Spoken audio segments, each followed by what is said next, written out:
we go. Perfect. Okay. So this is the meeting for Module 1 of Finding Freedom Through Boundaries, and really excited to dive into this today. What I usually do, what I'm going to do from here forward, last week was just the introductory week, but I will kind of do a summary of what you went over or what you learned in Module 1, just some of the key takeaways. And then we'll get into a little bit of discussion about the experiential exercise in the video in particular. But just to summarize, so the intro video for week 1 was about basically what are boundaries and why are they important. So to just go back over, because I don't think it ever is, we say this too many times ever, is like, what are the 3 primary purposes of boundaries? One is to define where we end and others begin. I was going to say other people, but other beings begin. The second is to protect us from unwanted, damaging, or unhealthy energies and behaviors emanating from the outside world. And the third, is to protect others from unwanted, damaging, or unhealthy energies and behaviors emanating from us. So those are the 3 primary purposes of boundaries. And it's important to talk a little bit about unhealthy for whom, right?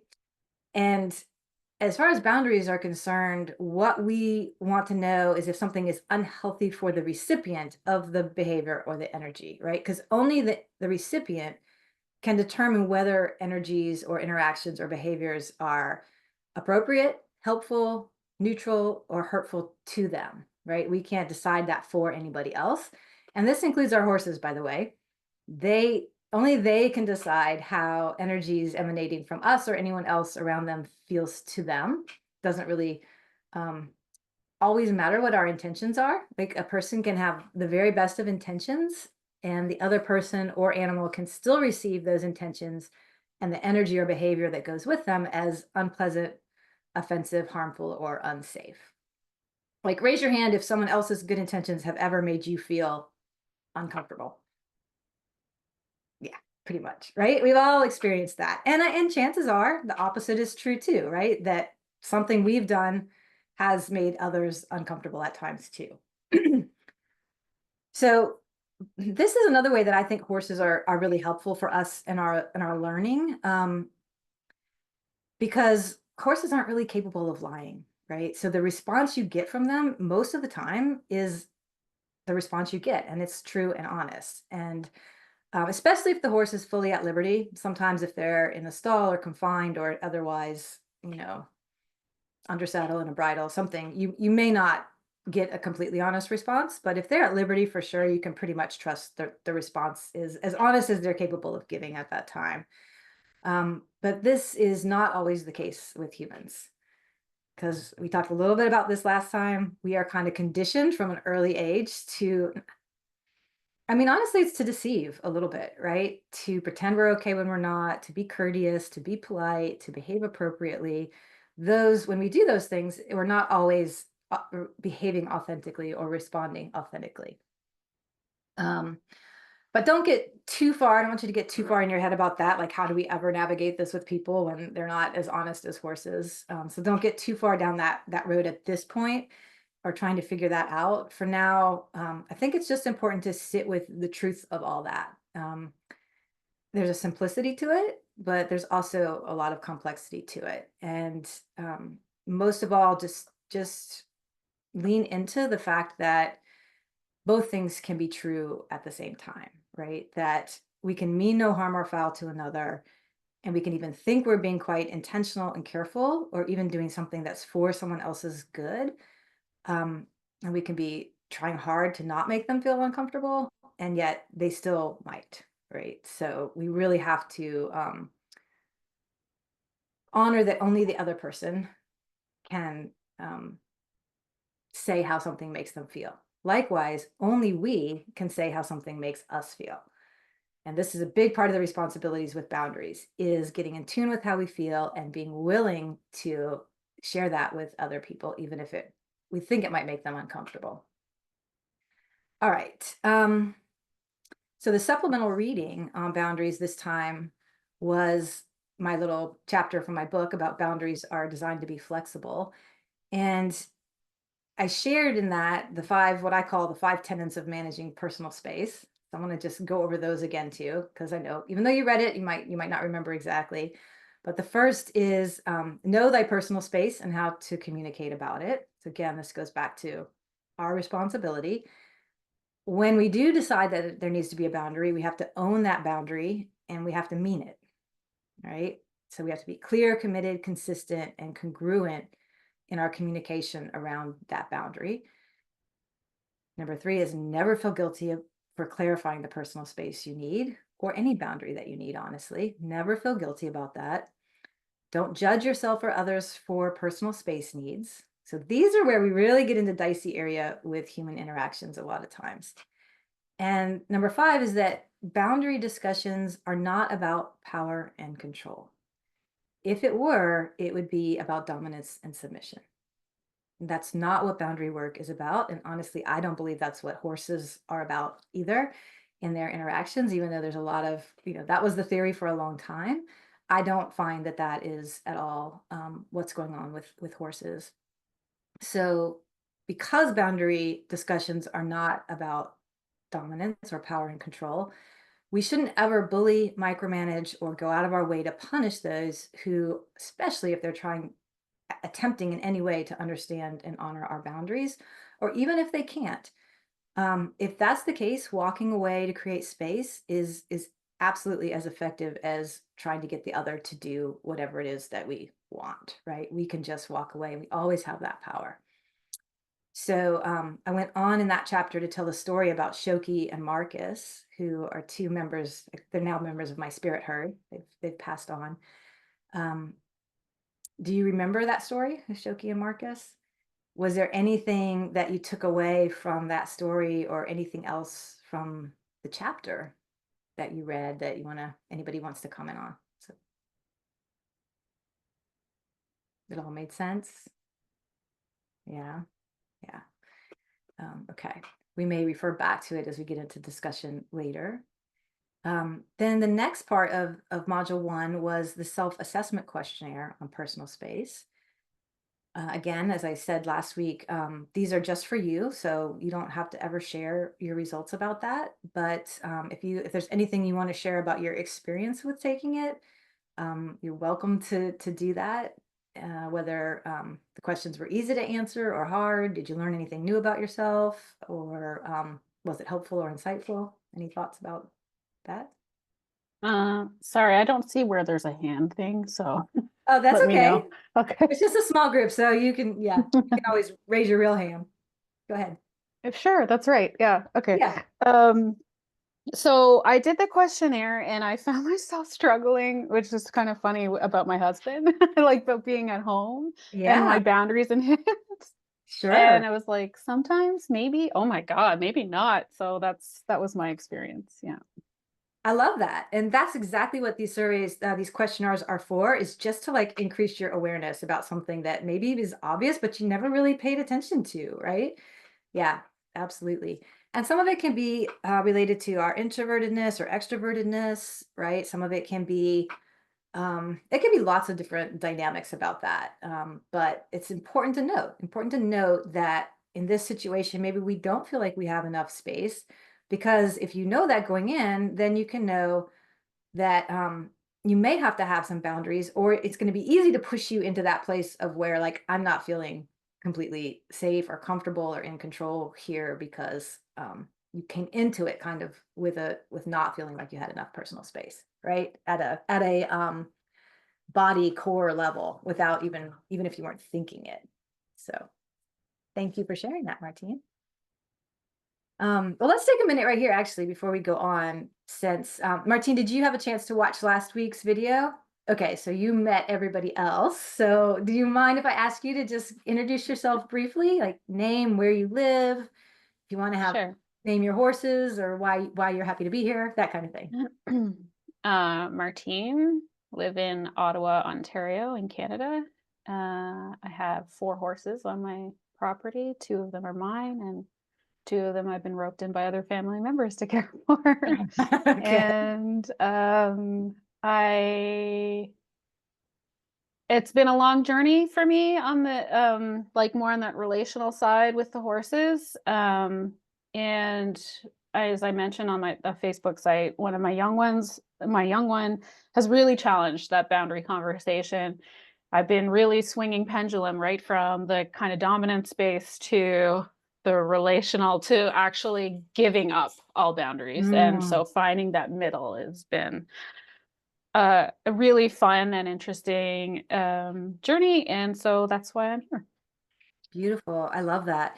Yeah, when we make the transition from that dominance-based training, which is really, really well, most training, all training is behavior modification, right? So it's positive reinforcement, negative reinforcement. But when we get more into the relational zone, it's not so much about that, right? Behaviorism is very transactional. So then what's left is exactly what you said, Martine, is like all we have to work with is this conversation about boundaries and personal space and communication.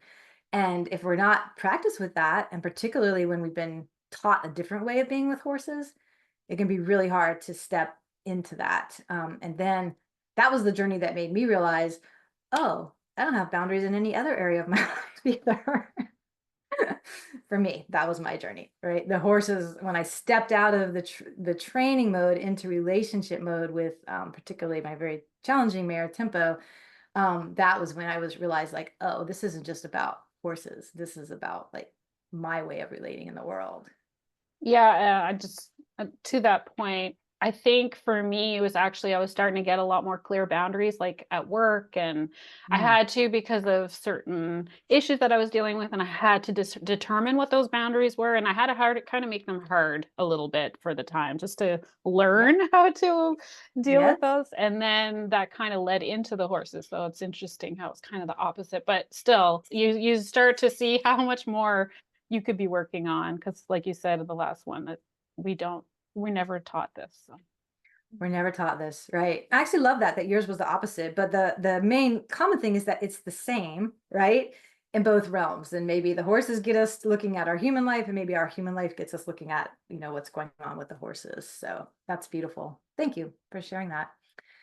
Um, okay, so then the experiential practice for week one, emotions as boundary signals. And this is, I think, probably when I've done the other courses, maybe the module that doesn't feel the most fun for people, because it's about like really getting in tune with what we're feeling, and that's like hard and uncomfortable and difficult to be honest about. Can be, not always, but it can be. So I would really love to hear. I'm going to give each of you a chance. Again, if there's ever anything you don't want to share about, just feel free to say that's a boundary, right? I'd rather just, keep it to myself for this week, but hopefully this is a space that everyone feels safe sharing. And the more that we do share, again, not for that to be pressure, but the more we do, the more we learn from each other and each other's experiences. And we also find where there's common threads that is always a little reassuring. So, if you'd like to share experiences about, noticing your warning emotions, um, yeah, let's just start there. So I'm going to go around how you are here, give you a chance to say something. If you don't want to, you can just say pass. But Poppy, would you like to share anything? Yeah, cool. I found it really, really interesting because I journal all the time. I'm like a journaling nerd. And Okay. uh, I was like, brilliant, it's a journaling thing. I'll be like, great. And then I was doing like, I think the way I journal is usually all about my thoughts. And Mm, like, and then it was really interesting, like getting into the kind of emotional stuff. And like what I found was when it was like, okay, thinking about a past event, because I couldn't think of anything like at the moment specifically, but I yeah. could kind of only think of like big things. And it's Mm, really interesting, like that those were the things that I noticed when it was like the most obvious, the absolute biggest with the biggest emotions. And yeah. those are like kind of the ones that I'm aware of and I notice, and I feel like the smaller emotions I really need to get on top of noticing. And Mm, like, yeah, like even stuff like the other day, my lovely horse Annie managed to cut her knee in the field, and we had to get her that out. And I tend to be one of those like calm in a crisis people, but I think I was actually really stressed without realizing it. And Yep. then so I've got this medical condition, and I ended up like having a kind of seizure because, Oh, wow. and I think part of it was because I was so stressed without realizing it. And so like I was like, this is a really good time that I could be noticing emotions. So I think that's a real, like, that's really brought awareness to all of that stuff. So Mm, yeah, I found it really interesting. great. That is beautiful awareness and beautiful sharing. And yes, just like Martine said, she had to put like big boundaries up at work. Because sometimes we don't notice our emotions until they're Mm, big, right? yeah, Until they're like, I got to deal with this. And mostly then we're kind of like, I don't want to feel this way. So let me just put up this big boundary so I don't, because you're making me feel this way, right? Something outside of us is making us feel that way. But you're absolutely right that it's good to be able to, sometimes we have to start and practice with the big stuff. What was that emotion? Like, can I at least name that, right? In order for us to then start going deeper into the little emotions. But you bring up a really good point, which is not only do we unintentionally deceive other people sometimes about how we're feeling because we've been taught to put on a good face or can't stay calm in a storm. I definitely have that. I can look like everything's good on the surface, but inside I'm learning to be more honest about that, even if it's not showing on the outside though. And sometimes it's not even so much honest with other people as it is with myself, and be like, girl, you need some self-care, right? You you're stressing. Like everybody else may not see it, but you are the one that knows my body's telling me, I need to pay attention to this, or I learn to pay attention to the small ones so you don't end up in the seizure, right? Yeah. yeah. Yeah. Great share. Thank you, Poppy. Alana, what about you? So I had to basically research all of the words because like I said, I almost felt like I aligned with every single one of them. So I managed to narrow it down to 3 emotions. Great. Um, so disquieted, fatigued, and resentful. I almost felt all of those at once. And I almost felt calm when he wasn't around, but I was also afraid to be alone. And then once it all kicked off and happened, it then just went to feeling hurt, lonely, the routine is disrupted, reminders, sense, music, all of that stuff. But then I also felt like it was a protection mechanism to sort of help me realize that it's gone. I need to now realize that this person is no longer involved. And the thing that prevents me from helping my life in a way is energy levels are really low. Money, everything I want to do seems to be like £2,000. I don't have that. I'm not keen on social activities where people would consider meeting other people, like parties, raves, and no thanks. And changing one thing about the current scenario would be self-sabotaging. I tend to do that quite often, or looking at social media or thinking, what if I did this? Would it be different? Mm, And if I could conversate with that emotion, I would just say that time heals. There was little happiness while I was engaged with that relationship, and I felt so much better when he was working or not with me. So that's probably the best red flag. And another key emotion is anxiety. After communicating my boundaries with him, they weren't respected, and I feel like I didn't really respect his because we didn't have that initial conversation prior. And I feel like the emotion was almost trying to like protect me, mostly from the lies and projection of things not being true, but him saying they were, like manipulation almost. yep. Um, and I sort of learned that I'm not crazy, that a lot of it was true, and that was like gut instinct. But something that would have helped before even doing any of this was communicating boundaries, because I would have never stepped foot in that relationship. So it was basically 2 years of waste of us just fighting over something that we didn't agree on. So yeah. Yeah, I love so much of what you just said. First of all, kudos, kudos, kudos for getting down to the 3 emotions that you were, Out of like 200 of them. because based on what you said last week, I think that's a huge, huge step forward to even, be able to say, okay, these 3, I can name them, and then Mhm. maybe others later. Yes, definitely, you've learned. So you said, kind of a waste of 2 years. Believe me, after my 17-year marriage, I was like, I wasted 17 years of Yeah, I like can my imagine that's life, right? Right. That's one, that's not helpful, but 2, that was the length of time it took me to learn what I needed to learn. Mhm. Right? We're all on our own journey, and you learn that experientially, which means that is in your DNA now, right? It is in your body. You will remember that. So just think of those 2 years as really, really important learning Mhm. for you. And now I think to have this boundaries class kind of to cap it off, you're going to be in such an amazing place next time Mhm. you enter a relationship to like be much more, you'll be well positioned to be much more successful and happier. Yes. So yeah, I know those gremlins can get in our head about, wasted time or whatever. Just It's notice. more like what if like I don't know if anyone else does this, but I go through this thing where I have to replay all those 2 years again and redo all the events. Like, what if I did this? Would he have done that? Like, it Yeah. just drives me nuts because I won't ever know and I don't care, but my brain's like, you do care, but I don't care. But also, like you said, you won't ever know, but honestly, I think your gut knows. Your Yeah, gut that is true. It does. in that particular relationship, it probably wouldn't have changed too much. Mm.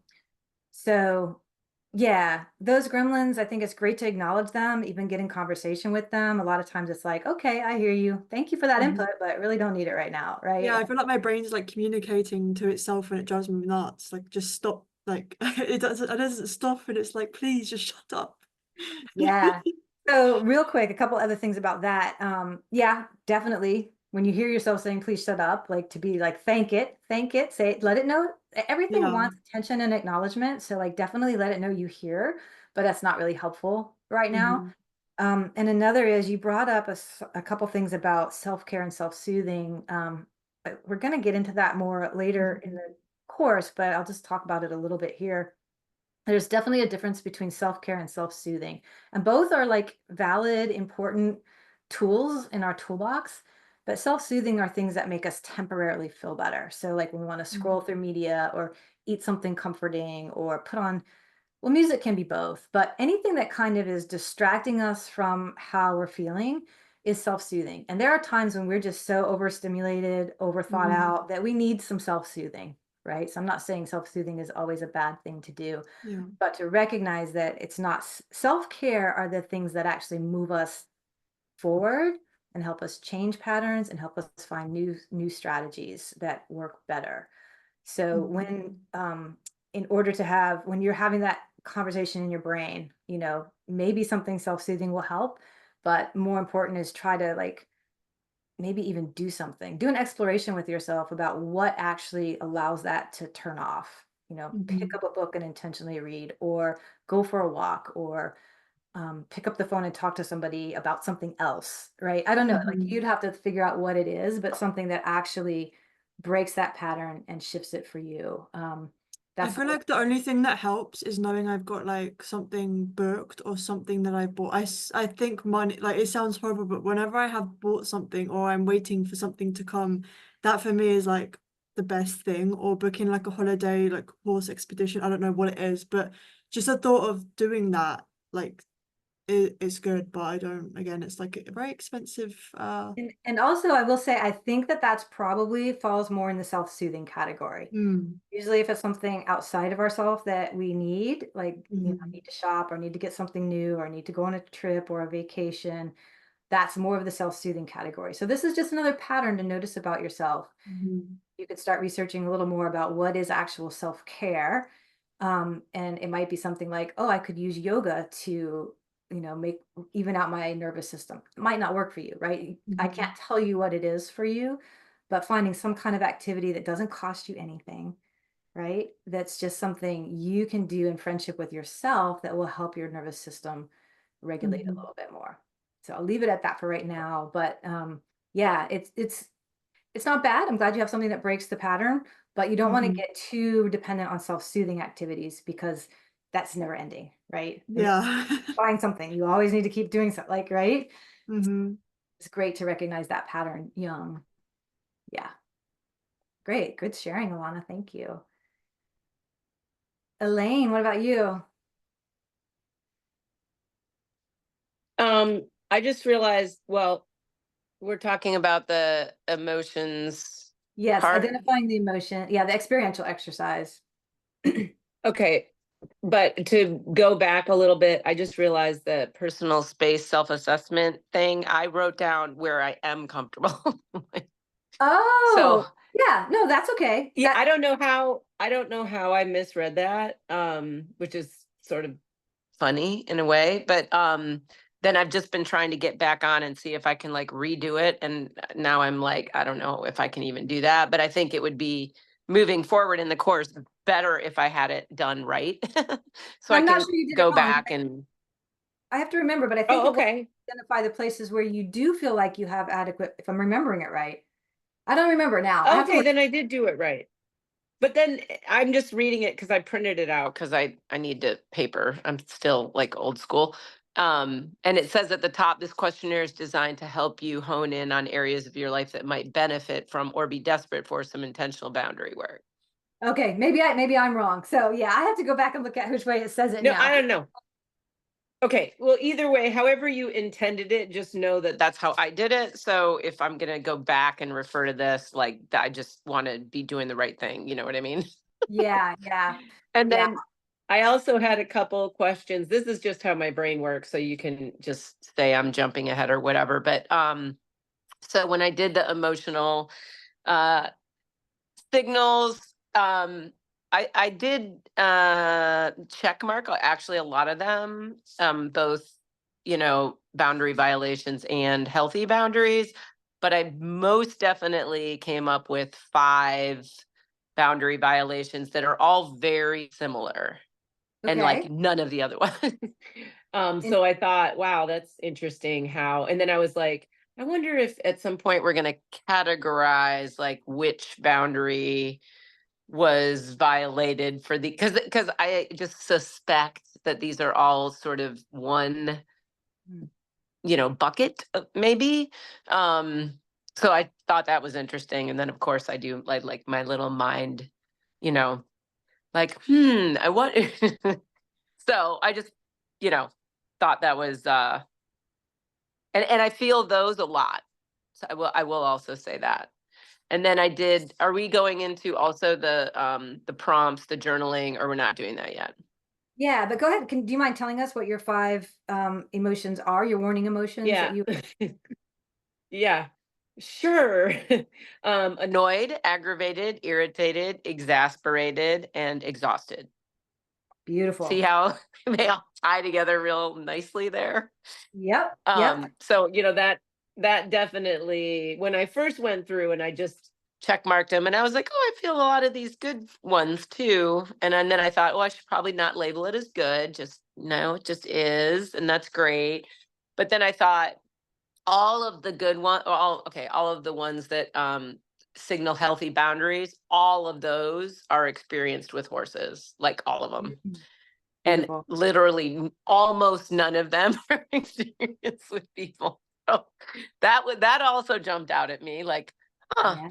not surprising, but definitely interesting. And then, you know, this is why I'm taking the course. So Absolutely. Absolutely. Yeah. And one of the things that I hope will come out of the course is doing this work yourself, which is like sometimes really eye-opening and sometimes really challenging, is to recognize again what we said is like most people don't do this work. And so a lot of the things that I used to get really frustrated with other people for, I now at least can step back and say, you just don't know. You haven't done this work, right? And so then unfortunately, a lot of the work of being good with boundaries falls on us even more when the other people in our lives don't have any concept of this. And that feels really unfair, but you know, we can fight with reality all we want. At least we can, at least now we have a clear picture of what's happening, right? And the fact that you feel very Mhm. different with horses than people, Elaine, tells me that your system just has very little tolerance for things not being just really honest and clear, right? So that's good to know about Yeah. you. I can't magically fix, I would like everybody in the world to do the boundary class. Can't make people do it, Right, me too. or to do the work. But Yeah. hopefully you might end with a little more empathy for that, like, I honestly get, I almost just have a lot of sad heart for people. And like life is so much harder than it has to be for you because you're trying so hard to navigate without being like honest with yourself about what's even going on with you. Like that's just a really hard way to live. So anyway, Yeah. um, yeah. And Okay. also, I think one of my problems and why I sort of became, someone who works with horses for a living, and it's only now later in life that I'm realizing really the people are, almost more important because, the horses are like kind of good either way, mostly. I mean, barring, some Yep. catastrophic situation, but and and it's just sort of now like, wow, I'm just glad that this course is here to get, because you're right, like people just don't understand. And well, the horse business is also filled with this, right? So people that don't understand the dynamic between the horses, and they're making all these assumptions that are not true. I mean, it's just not factual, but they don't know that, so it's like it's kind of a catch 22 on both fronts, both in helping people work with horses and also people themselves. It's really a lack of awareness, and then my capacity to hold space for those For that. people, because there's so many of them. And that I would love at some point in the course also having some tools to to give people that grace in the moment, like our little prompts. I couldn't even think about it doing it in real time. Like I was like, whoa, no, I couldn't even, like I bail in real time. That was the other thing that stuck out on me. I like just even reading your questions, and I was like, okay, A, I don't even know if I could recognize this situation. And B, if I did, there's no way I am able at this time to do that work in real time. So thank goodness you had another option, because then that of course I could do. But yeah, so Yeah. that was Yes. also interesting. Beautiful, beautiful, beautiful. And yes, I want you to lean into the different options, right? Knowing that right now I need to reflect on these things after the fact. Elaine, that was 100% me too for quite a long time. And so one tool we'll get into more as the class goes on, two tools actually, the power pause. But really one is like, I have learned it is just not good for me a lot of times to make decisions in the moment. So I've gotten really good boundary. I have to do that self-protection for myself that just says, thank you for that invitation, or let me think about this. Can I get back to you tomorrow? Can I get back to you next week? This was a good meeting. Let's both take a little time to think about it and come back and let's talk. Right. I have to give still, if it's complex, especially, or if a person has certain dynamics that are really kind of pressure filled, I have to be like, okay, my body and I'll be like, okay, gotta just give myself some time so I can think through this, think how I want to respond, think what boundaries I want to put in place, and I can come back to the conversation calmly, but very firm, and know that they're not going to talk me out of this, right? That this is just so anyway, we're going to get into those tools, but if you No, have already a good. lot of people in your life that you already know, I'm not gonna be able to do this in real time with them. Like everyone. Yeah, so we will talk more about this, but this is going to be a challenge, right? So you're going to need definite tools, Yeah. and some people will respond well to the tools and some people won't, because it might be a change of the way that you interact. But as It'll new definitely be a change. Yeah. as new people come into your life, new clients, new things, this is really where you're going to be able to start establishing things from the front end, or even turning people away that aren't a good fit, right? We'll get into a little bit Right. more of that, but it is always trickier in relationships that we're already enmeshed in, where the existing dynamics are not super healthy. But it's very possible. Right. Very possible. It's just a little bit more challenging. Yeah. Yeah. Good. Well, I'm certainly willing to do the work, and looking forward to having some more clarity than I do now, Yeah. because I just freeze basically. So that's not Yeah, really that's great. not, so don't, so, one, I just want to say kudos for, you probably already knew, but maybe even more clarity around this pattern, right? Empathy for yourself. Mhm. Know that I don't freeze with horses. I only freeze with people. So it's not like anything wrong with me. This is just, in some ways, I think it's trauma we carry from the human world, right? And it's Mhm. patterns that we've carried forth that were like coping strategies that served us really well, probably in Mhm. your childhood or sometime, and just aren't serving that well Mhm. in Yeah. business right now. So empathy Right. for that. Yep. Yep. Okay. Yep. Beautiful. Good Thank share. you. hmm Martine, what about you?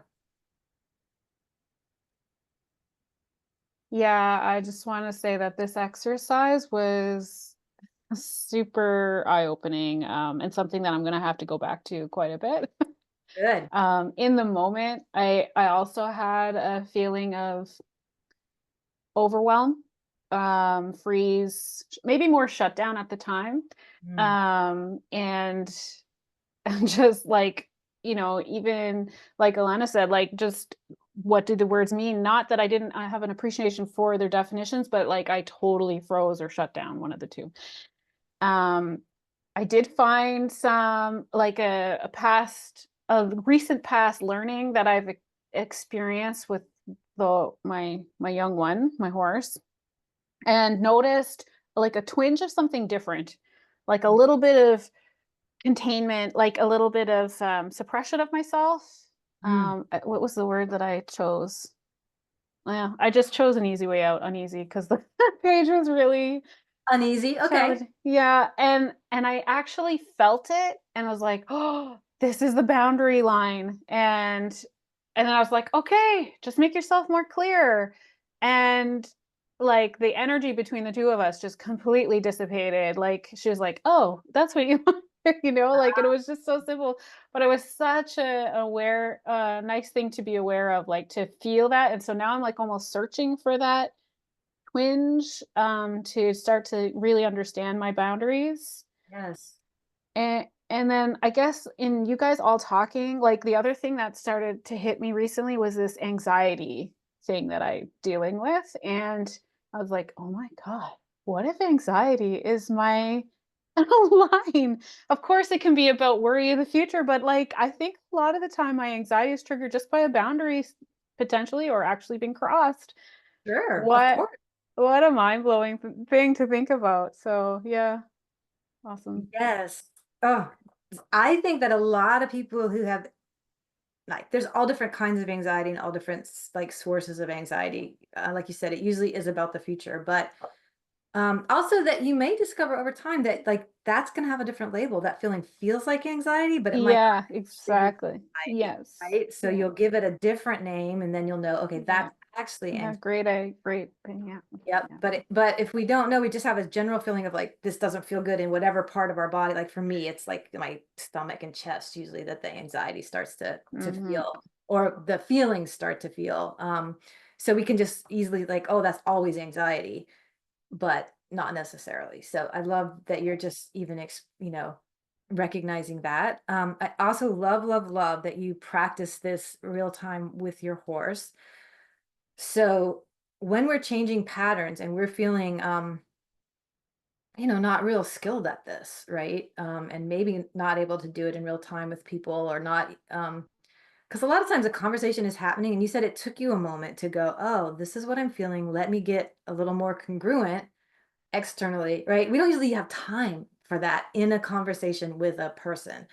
But the other thing is that people are then going to respond to a shift in us based on their own stuff that's happening. We may, by just doing something that's a shift toward more healthy or more congruent, trigger them to have whatever their stuff is, right? Where that usually almost always when we go into more alignment and more congruence, the horse is going to go, "Oh, God, thank God, right? Thank you for doing that." And when I was in therapy, marriage therapy, and my ex was his coping strategy, he was a super manipulative, right? Like I don't even have words for like it was impossible to have a conversation with him where he wasn't in some way trying to manipulate the conversation. And he didn't even know he was doing it, but it was just that was the case. And we used to practice things from therapy. and they wouldn't work in our marriage. And then he was really good at making me feel like it was my fault it wasn't working, right? Then I started practicing, trying some of these simple things with tempo, and our relationship started like shifting like really fast and significant. That was the first time I was like, oh my God, it's not me. I'm not necessarily broken. I'm not the problem here. When I behave in a healthier, more congruent way, our relationship is healing. That wasn't happening over here. So that can be another way to help you identify relationships that um relationships are worth working on if the other person is like meeting you halfway, right? Trying to shift when you shift. But if you're shifting and you feel right, and the other person isn't shifting or getting worse, that's a big red flag. And our horses are a great way to come back and say, let me test this out with my horse. Right? So I know whether am I just doing it wrong? Am I messing it up? Or, am I getting it, but the other person's not responding in a healthy way? Can Alana, I I see. just, Oh, go oh, ahead. sorry. No, go ahead. Alana had her hand up. Yeah, go ahead. Sorry, I had a question sort of.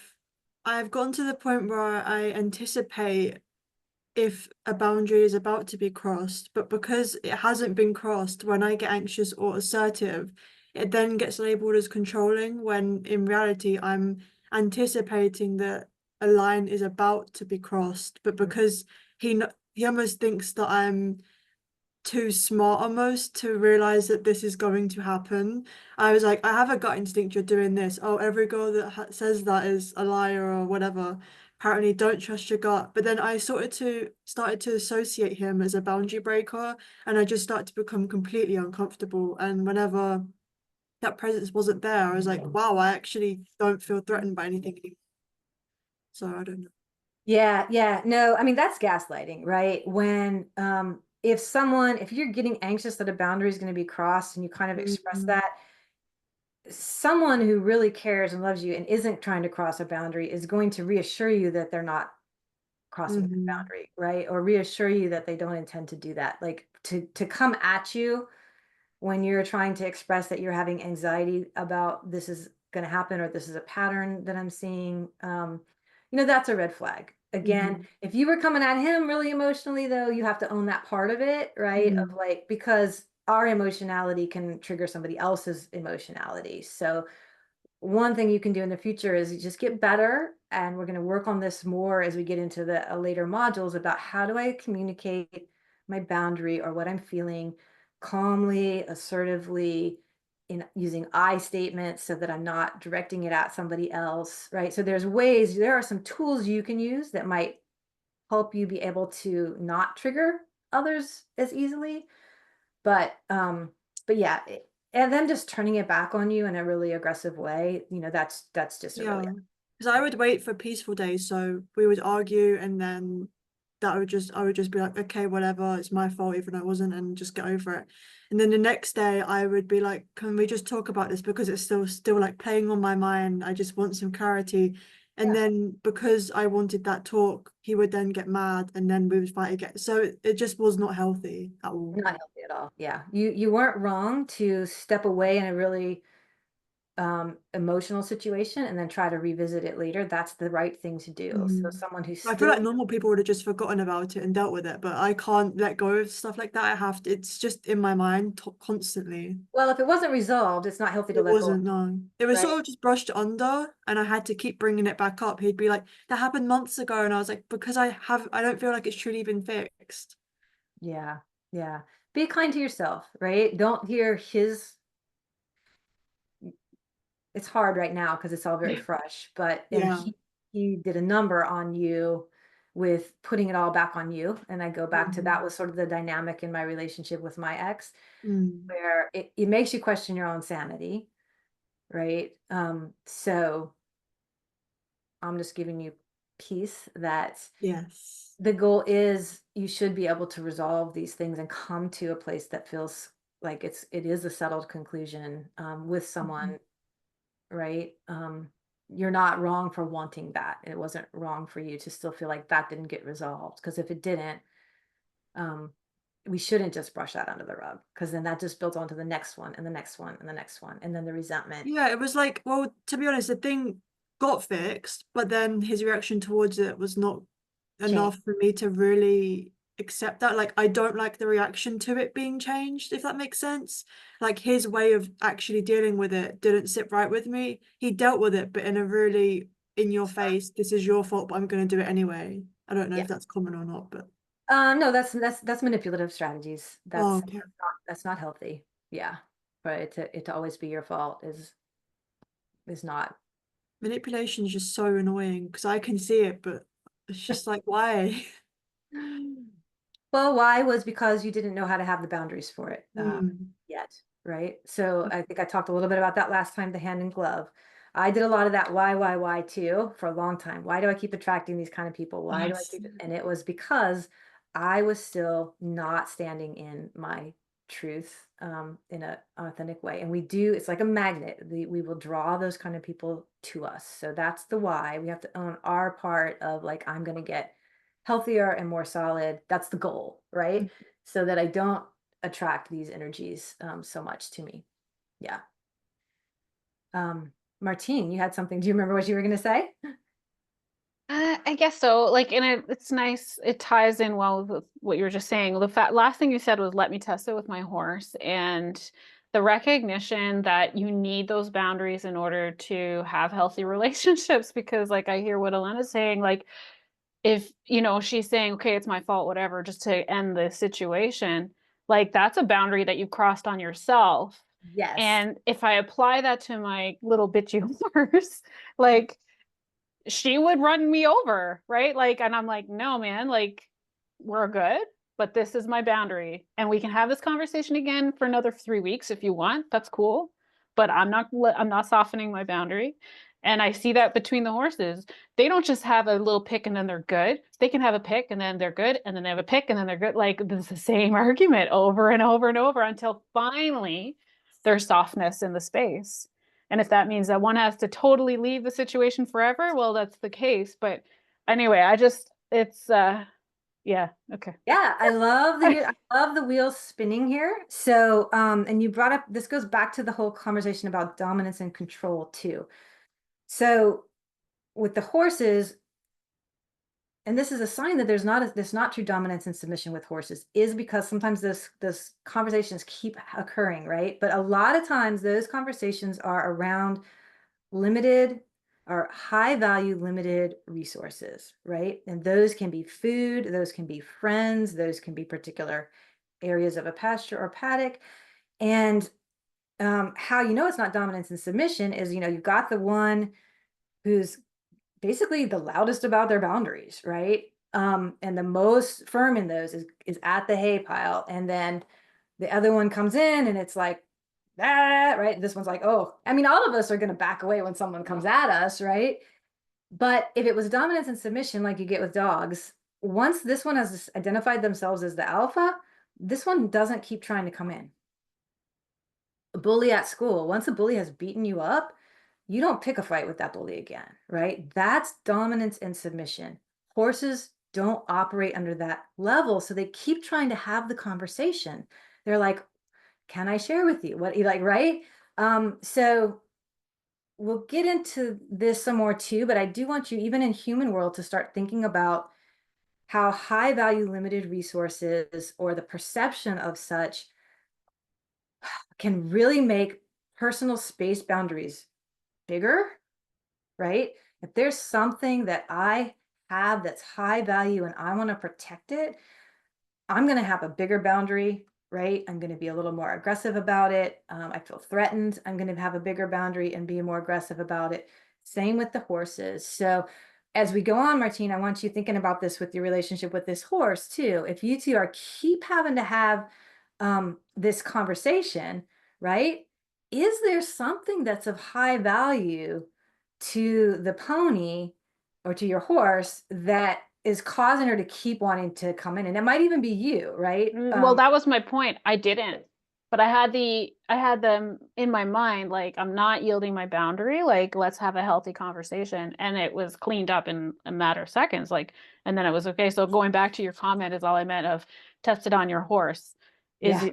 is it like, are you being fair? And I'm like, oh, okay, cool, I am being fair, you know. Being So fair. yeah. Yeah. And they're right. We have just as much right to our personal space as our horse does, right? We don't have as much right to go after them or punish them or be a bully about it, but we absolutely have the right to discuss and hold our personal space. I love Elaine put in the chat that her high value is time, which of course I don't have, right? So there's bound reasons why you don't have it, but that is really, really important information to you. Mine is too. I am super high protective of my time, but I'm learning how to manage that better with that recognition, right? And so since you know that, every time you don't have boundaries that honor your time, you're violating your own boundary, right? So we can get angry at other people, but we also have to realize I'm allowing some of this to happen. Yeah, that was my prompt for the thing that happened. I went through the journaling thing, and that's totally what it was. And that's very common for me. And I immediately recognized when I started writing it down. I mean, I kind of even knew in the moment, I guess, if I'm being honest, but I just don't, you're like, I just always feel like I'm always here. And I do feel like it's my fault. I mean, I know that I play the role, and this is the boundary thing, and it's just been such a struggle. I mean, and obviously will continue to be until I have, more clarity, but it's, More clarity and more skills. And honestly, yeah, until over time you have less and less people who expect you to give their time because you right, always have, right. right? As You're long right. as those people, some of those, when you start doing the boundaries, are going to be able to shift to that with you and honor you with that. Some may not, right? So it becomes Right. exhausting when we always have to have a firm boundary with someone who just can't get it. Like, that's exhausting, but we still owe it to ourselves to do it, right? It doesn't mean just because we're exhausted, let down our boundary. Right. And working with horses, I will say this, and I think most of the people here have horses or work with some horses in some capacity. Yep. At the end of the day, as we all know, you could have perfect boundaries and you have your time scheduled right and you've got time management down and all of that happens, and then the horse breaks the fence. The horse, I mean, and like this 100%. situation that happened with me was a shipper was supposed to be there at a certain time and he wasn't, and and then it just free falls from there. It's not the client's fault, it's not my fault, just is what it is. And but I'm tired, I'm cranky, I've already been working all day, and then it's like it just gets where you're in the overwhelm kind of by just I mean, there is some element in working with animals. You can't, like, what do they say about acting, kids and animals or whatever? I mean, there's just always kind of a wild card of like, shit Yeah. happens. Like, And and there's horse time too. And also as we shift toward being in more relationship oriented way with our horses, things can take longer, right?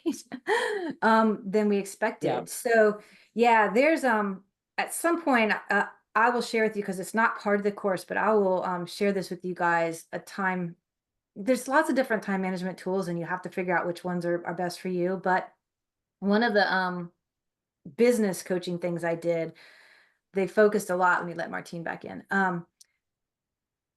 on time management. And the big thing she said, and this is very true for all of us, we only have 24 hours in a day, all of us, no more, no less, right? And time is the only high value resource that is not renewable in our lives. We can always get more money, we can figure it out, right? We can find more food usually. Like, most resources are renewable. Time is not. When it's gone, right? So time is probably the most important thing that we should learn to have boundaries with. We are not taught this anywhere, but they had us do this exercise. We had to schedule out our 24 hours, and she made us put 8 hours for sleep/rest, right? Not everybody does 8 hours. So a lot of people were like, oh, I only need 4 hours. She's like, nope. We're going to start with like, what is healthy for people? 8 hours. 8 hours are sleep rest. You can't put anything else in that time. And then she said, if you're a parent, if you're like, what are the things you have to do, right? Cook dinner, do whatever those are that are like non-negotiables. Only you can do it and you have to do it. We had to put the things in that had to get done and only we could do them, right? Then it was like you could move into other things. Well, I'm going to tell you, almost all of us, by the time we put in sleep and all the things that only we can do and no one else can do it, our days, our 24 hours were full.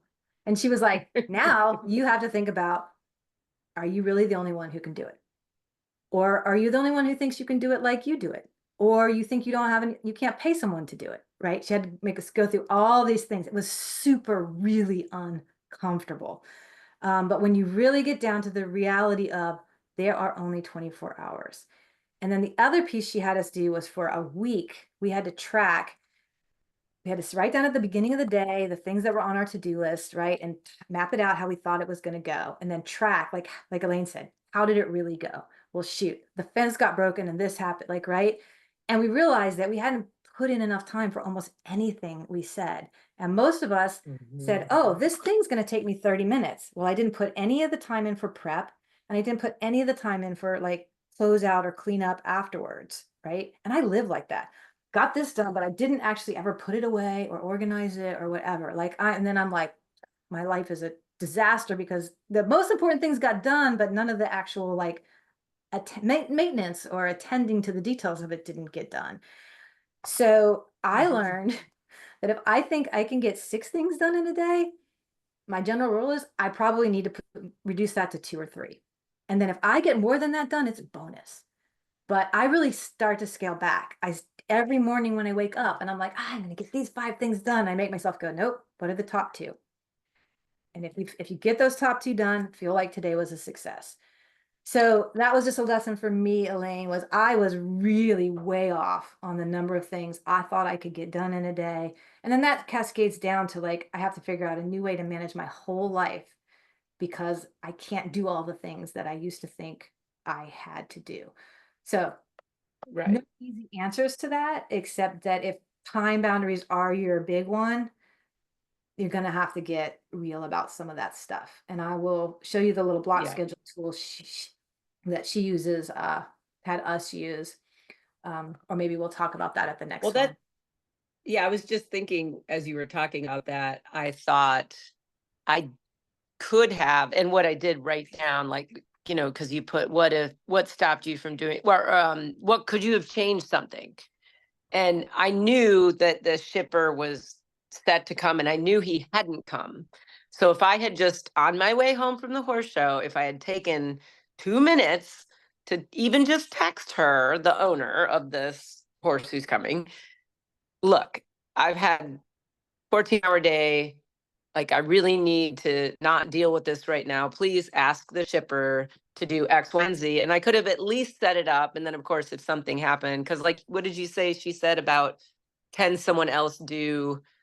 Yeah. You know what I mean? Like, it's already, I'm already filling that space when it's like, well, I don't have to fill that space. I could have set it up that I'm not filling space, you know, but I didn't, of course. And then the emotion comes in and then you're like, and then I felt bad and I had to apologize to my client, which was all so stupid. And she knows me well and loves me. So she puts up with it, but it's like, what? This is so dumb. Like, why am I doing this?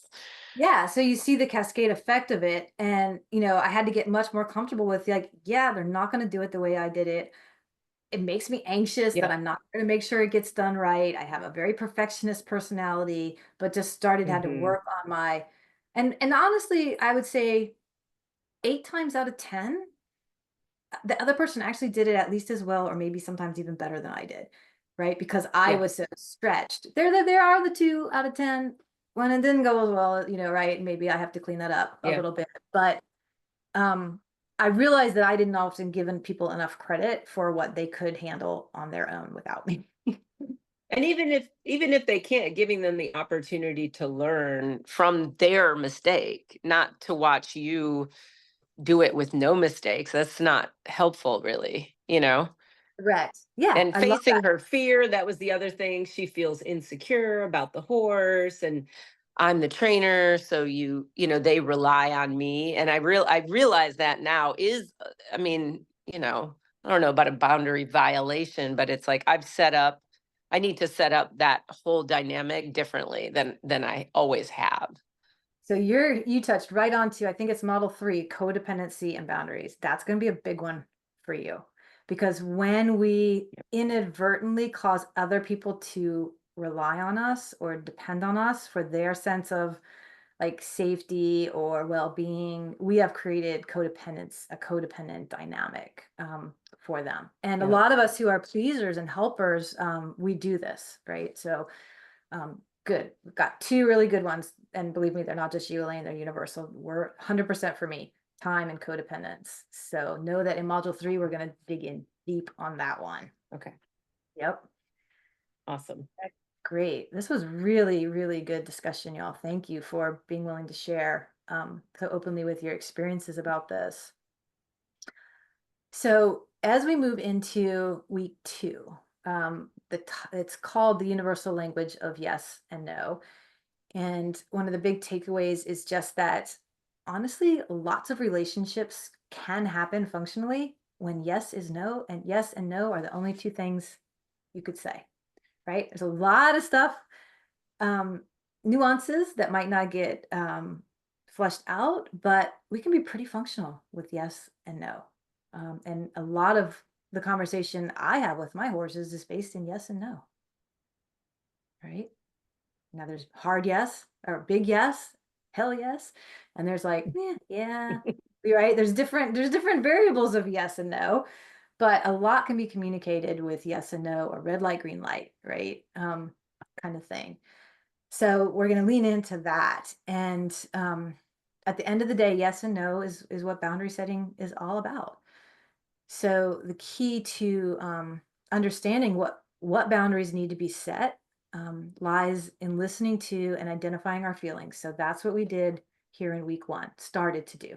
You're not going to stop doing that because we're done with lesson module 1. You're going to keep leaning into that even more deeply. So each of these lessons builds on the other, and it's not like we're done with 1 and so we're go on to 2. We're taking what we learned in 1 and we're carrying it in to module 2. So that's the key to knowing what boundaries need to be set.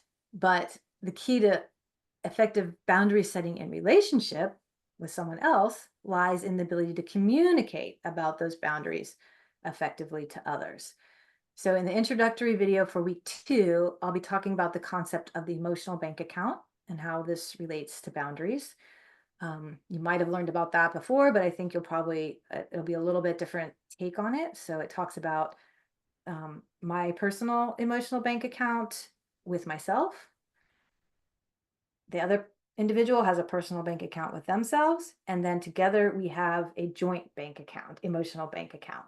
And so it talks about which activities or behaviors are deposits into the relationship shared bank account and what kinds of activities are withdrawals, right? So that's what the video that introductory video will be about. Then this week's supplemental material is not from my book. It's from a book called Boundaries and Protection by an author named Pixie Lighthorse. I love her name. I don't even think she's a horse person, but her name is Lighthorse. And it's a short reading, but it's a really, really powerful one because it stresses the importance of taking ownership of our own behavior and choices, particularly when we're feeling resentful or hurt about how someone else has behaved or treated us. I think I might have mentioned, I don't know if I mentioned this last week, but I remember the day that my therapist looked me in the eye when I was telling her how resentful I was about things that my ex-husband, then husband, was doing. And she said, Kim, the only person you can ever truly be resentful toward is yourself. And I was like, what the heck does that mean? And she said, all the things that he's repeatedly doing to you, you're repeatedly allowing it to happen. You're not saying anything. You're staying. You're not walking away. You're not saying no, right? And it was like, wow. Like, that's how we be a friend. I was not being a friend to myself, right? And when she really said all that, and I really sat with that for like, took me days before I finally found that place inside me where I could say, yeah, I'm angry at myself. Why didn't I stand up for myself?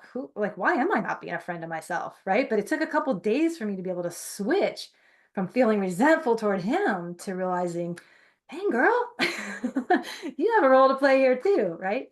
So, this reading is kind of about that. And then there's another book I've been reading called Setting Boundaries That Stick. And I didn't start reading this book until after the class. So at some point I may modify the class to have a little bit more of this in, but this is a really good little teaching. So that book, Boundaries That Stick, is the author is named Julianne Taylor Shore. And in the book, she draws a very clear distinction between making a request, complaining, making a demand, and setting a boundary. So a lot of times we think when we've made a request of someone that we've set a boundary, right? When we ask them to behave differently, we think we've set a boundary. A request is not a boundary. It's the first step sometimes in setting a boundary. It's a lot easier to simply complain about the situation or complain about what someone else is or isn't doing after we've asked than it is to do the work of figuring out what it is we actually feel, need, or want, and then making a thoughtful request based on those feelings, needs, and wants, or taking it into our hands to get those needs and wants met. So making a request does open us up to feeling vulnerable, right? Sometimes in a relationship, we don't even feel safe to make the request or to say what we need or what we want, because the other person might say no or won't agree to accommodate our request. That's okay. They are not obligated to meet our request, right? So as far as boundary setting is concerned, it really doesn't matter whether the other person accommodates the request that we've made of them or not. This is a key point where we think other people aren't honoring our boundaries. Like I've said it, they're not honoring it. We haven't actually set the boundary at that point. We've just made a request. So that's where we can fall into the trap of becoming demanding or angry or resentful, right? So too often boundary setting is confused with demanding that someone else change for us. If you love me, you change. Why aren't you listening? I've told you a bunch of times, right? Then we start demanding that they behave the way that we want them to behave. But demanding and expecting someone else to change their behavior to accommodate us is not, again, it's not setting a boundary. Boundary setting requires that we take ownership of doing what needs to be done to protect our boundary if and when the other person is not willing or able to accommodate our request. If we make a request and the other person can accommodate it, we don't actually have to have a boundary. That's just a communication. That's just talking about my needs and you saying, yes, that's fine with me, right? There's no boundary violation there because I've asked for it and it's okay with you. So, hey, we're good, right? That's just a conversation. A boundary has to happen when we have the conversation or we try to have the conversation and the other person either will not or cannot accommodate our request. Then is the time that we have to set a boundary and uphold the boundary, right? So for example, rather than demanding that someone else leave or give us space, we choose to leave or walk away. That's like the simple example, right? And even with horses, I've done this sometimes with pushy horses. Sometimes if we give pushy horses something to push against, they push harder, right? If I'm asking you to not come in my space and you still are, what I have found works almost every time is when the horse comes into my space, I back up. I give them nothing to push against. Now that feels like I'm not winning the conversation, right? I'm not protecting my space, but I am. Backing up is protecting my space. I'm saying, no, you can't be in my space, right? And with some of those horses, I can feel the energy coming toward me. I can tell, like I'm holding my space, and if they're not reading it, I can tell 3 or 4 steps out, that horse isn't going to stop, right? So when they're doing that, I start backing up at the same rate they're coming forward, right? To say, no, this is the amount of space. Don't come any closer. No, no, no, no. And after a few steps, most horses are like, oh, sigh, and they stop. Now, there can be other things going on there that some horses have, takes a little bit more than that. But that's another thing to play with. And Martine, might even be for you to play with, right? With your horse, is what happens if I choose a different way to protect my space? It's not that you're not protecting your space. It's that I'm going to play around with a different way. Maybe we have a different conversation about it. So that's just something to think about and play with. And you might know what's going to happen and be right, or you might think you know what's going to happen, but then when you play with it, it's different. Who knows? But the point is, when it's a boundary, we're the ones that are obligated to do something, whether it's push someone away, which is a bit more of a demanding boundary, right? Or I'm just going to take care of myself and I'm going to end this conversation and I'm going to leave. So if you are the high value resource, Martine, that your horse really wants, removing yourself might be the most powerful communication that you can make. Of like, if you come at me with that energy where you're not going to stop, I'm done having the conversation. Just a thought to play with. Yes, Martine, you want to say something about that? Am I allowed to interject? I don't want to ruin your flow. That's okay. We've had those conversations. Okay. She is a special case for sure. She's not she's had a lot of events previously that she needs to really have clear causation with her decisions. And so I'm not saying that it's a hard, firm push away boundary. That's not what I'm talking about. What I'm talking about is just feeling my space and allowing her to feel my space. I gotcha. And what I hear is, like, when you say you start backing up in the same rhythm, I feel like your space starts to grow in that intention. And that's what signals to the other horse.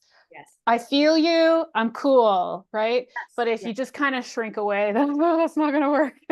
But yeah, no, so, you're absolutely, that's a great point, and you're absolutely right, because it's about becoming more congruent with each step, right? Is for me to say no, nope, nope. And I can only do that when I'm really clear about what the distance is and what I'm comfortable with. So you're absolutely right. Both of these scenarios are about becoming more congruent inside and out. Yes. Awesome. Really good. Thank you for that. Okay. But so we can do that with people too, believe it or not, right? We can, if we can't, anyway, we can play around, and it's good to know there's choices, right? If we embody one better than the other, do that, right? Whatever it is that allows us to be congruent and know that we have the responsibility for upholding the boundary, however we do it, right? Okay. So the main takeaway there is, if we find ourselves wanting to control the other person's behavior or choices, we are moving into the territory of probably becoming demanding versus enforcing the boundary. So anytime it really starts to feel like this, time to take a break, think about what's really going on. What is my need? How can I honor it for myself and, protect what I need in this situation? And as always, there's going to be an experiential practice for this week. This week one is not journaling. For this week, it's some affirmations that are really kind of powerful that I'm going to give you to help with managing any feelings of guilt you may have around around saying no. Because again, this week is about saying yes and no. A lot of people have guilt around no. So these are some affirmations to help with managing those feelings of guilt when we say no. And you're also going to get, there's a list of example statements to help you formulate the most appropriate words when needing or wanting to say no to someone else's request. Because if we're out of practice with this, sometimes we need a script, right? I mean, give me some ideas about how I can say this. I'm not used to saying no, so I need some help with the practice. So you're going to get some example statements. But your primary experiential practice is to utilize the resources I just talked about and to say no to at least one invitation or request this week that you genuinely don't feel in alignment with. So for some of you, the hardest part is going to be acknowledging whether you feel in alignment with it or not, right? And there might be a gazillion of them. You just need to pick one for this week that you're going to practice saying no to. And you're more than welcome to pick the lowest hanging fruit, right? You're more than welcome to think the thing that's either easiest to say no to because it's really out of alignment, or the person that you feel like might be most likely to hear my no, right? You get to decide what it is for this week. But again, for some of you, it's just going to be the practice of figuring out, am I in alignment with it or not? So it's going back. You're going to incorporate what you learned in module 1, keep practicing it, and then we're going to start applying the next step. And there is a super cute horse behavior video this week. It's one of my favorites.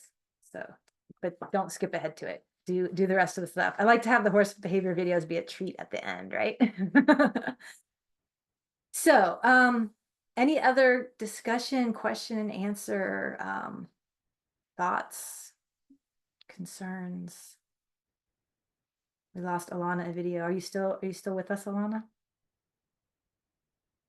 She might have had something come up. Hi, yep, I just got food. That's why I've turned off. Okay. Good. Nourishment is good.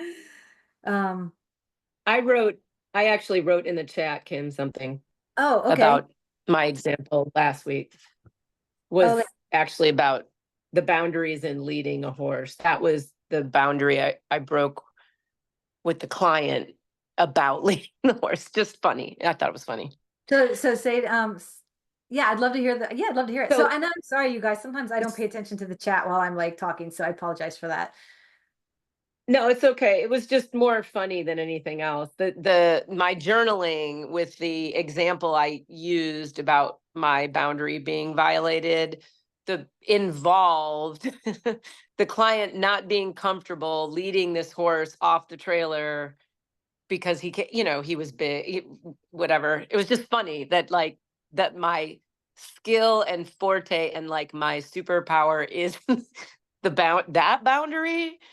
And that she didn't feel comfortable with that boundary. And now we have partly it's time, but it was just funny that it was also the whole reason why she couldn't do it herself is because she was basically scared to lead the horse.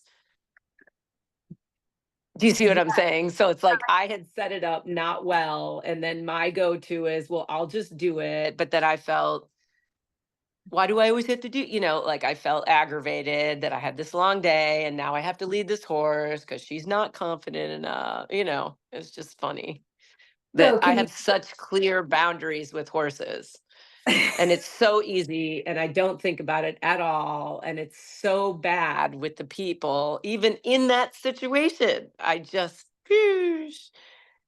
funny. It's like you have to laugh.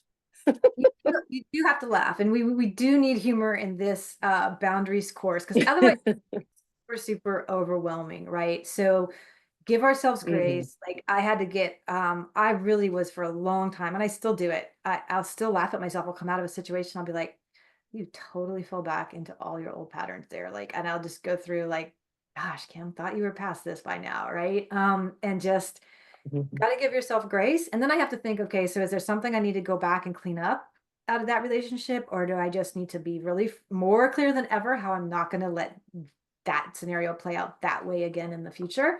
Right. So that's another thing is after the fact. That's what I did. I did actually circle back with her because I did actually feel bad that it was so poorly set up by me for her. The horse was fine, of course, because that was all fine. Right.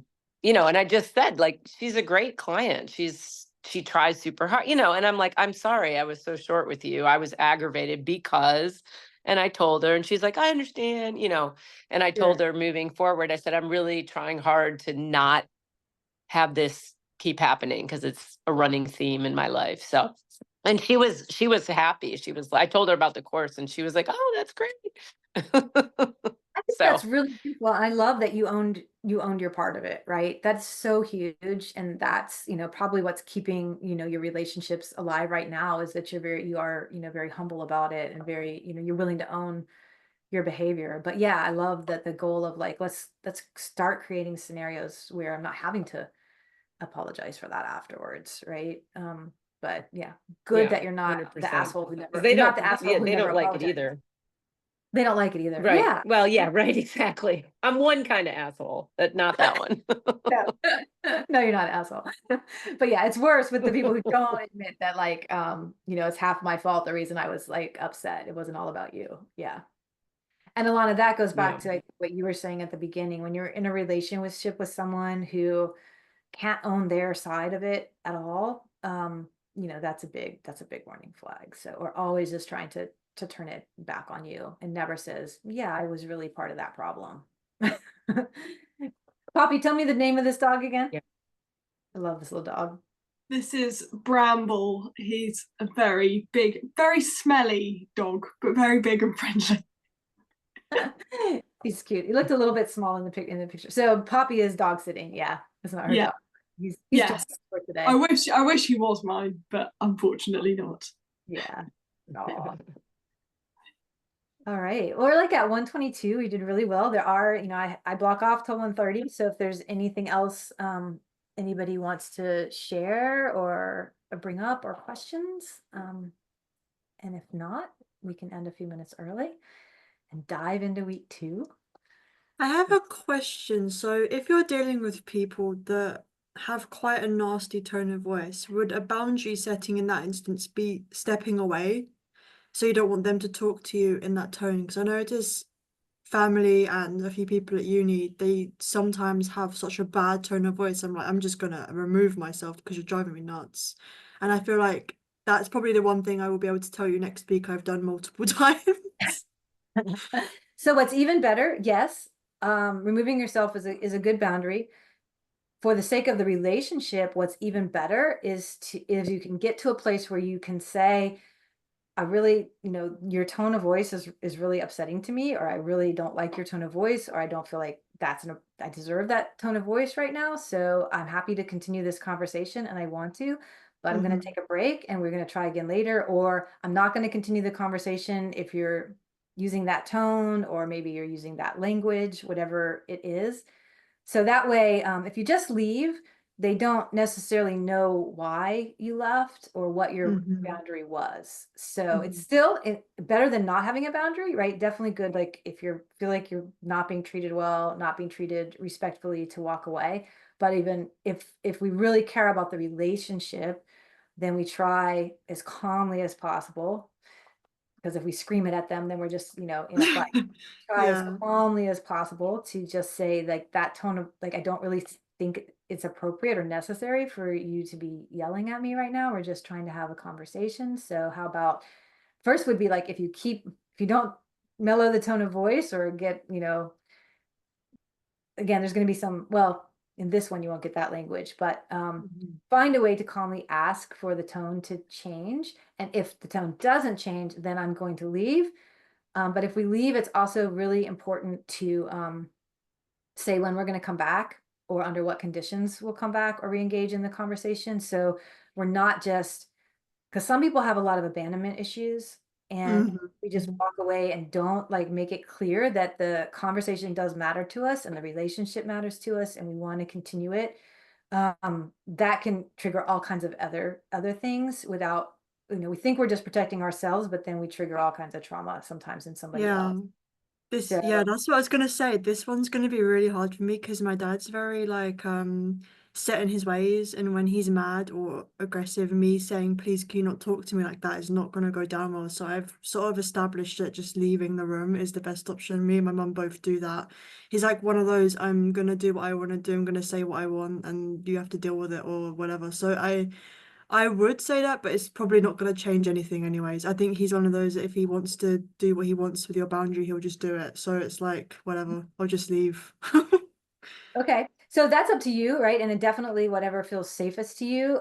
Sometimes also this whole practice of honoring ourselves, sometimes saying it out loud is really just like being a friend to ourselves, whether the other person listens to it or not. So that's up to you. You can say it internally or you can say it externally. And I like to, my fears and my set in my patterns and my hate for conflict often made me want to just be like, I'm just gonna Yeah. about the situation. And I found that sometimes the things I assumed about other people were not actually true. When I did give them a chance, sometimes people surprised me. So I always like to hold open the door. Sometimes when I say I'm going to state it, just because I don't want to make this assumption about you that you're incapable of doing the thing that, I'm asking, I'm still going to ask it. Right. And then even if he doesn't do it, you've at least honored Said yourself. it. Yeah. I Yeah. think I think it's like a generational thing where he's just sort of like, I've got this opinion, you do what you want with your, like, and it's not like physically aggressive, he's just like very passive aggressive and just like, it's just like, it's just what he does, and I'm used to it now. So I think it's like a personality thing. Like he does care, and he's not completely lost. Poppy's dog is attacking. But yeah. Yeah, and you can always start. We're going to get into this a lot in module 5 about assertive versus aggressive communication, but we always usually start with like some statement that lets the other know we care about the relationship and we care about them. So that thing of being like, I know you love me, I know you care about me. I don't like being yelled at, right? This is something like I'm just gonna walk, like, I don't know. You think about it, you play with it, you can decide how much you want to like stretch yourself I with. wish I could say that, but I feel like even now thinking about saying that, I'm not like I've never been lovey-dovey with him. So me saying I've never actually said I love you to either of them. Like I don't know. Like that could be something I tried to do, but that is like the most uncomfortable thing I could ever think to do in my whole life. Maybe I'll have to just do it if I get So yelled this at, and this then I'll class let you is know. this class is a lot about stepping into really uncomfortable Oh, spaces. this is like probably the even harder than breaking up. This is like 10 times worse. This is like 1,000 times worse. So I'm not going to tell you have to do it, right? Like this Oh, is I'm fine doing it. It's like stepping into the dragon's mouth. I'm doing it to do it. good to do it. And sometimes it's just an experiment, right? To see what happens if, as long as you don't feel like, it could turn violent because you said I love you. But I don't want to ever tell anybody to do anything that's going to put you in Oh an no, he's not that bad. He's just an old Yeah. man with some just old man syndrome. But yeah, I will give it a go and hope for the best. You get to Right. report back, right? And I'm not just go back into next it week. like, You'll know why. yeah. The important thing is to go into it knowing like the goal isn't necessarily to get them to do what we're asking, right? Or to respond the way that we want. It's more about honoring ourselves, using our voice, doing it with as much love for ourselves and the other person as possible, and then seeing what happens. And then we regroup here. That's part of what the coaching is about, to go, okay, either that went way better than I thought, or way worse than I thought, or like, I don't really know what happened. Can you help me sort it out? Like, I don't know what happened from there. That's what this is all about, right? So if you have an opportunity to really step into a different way of relating and trying, This would have been such good practice with my ex. Maybe I need to just use him as a practice for this text. I'm just kidding. no, I wouldn't recommend reopening that door for the class. We'll find some other ways for you to practice. Any excuses? Yeah, no. Practicing with your dad sounds good.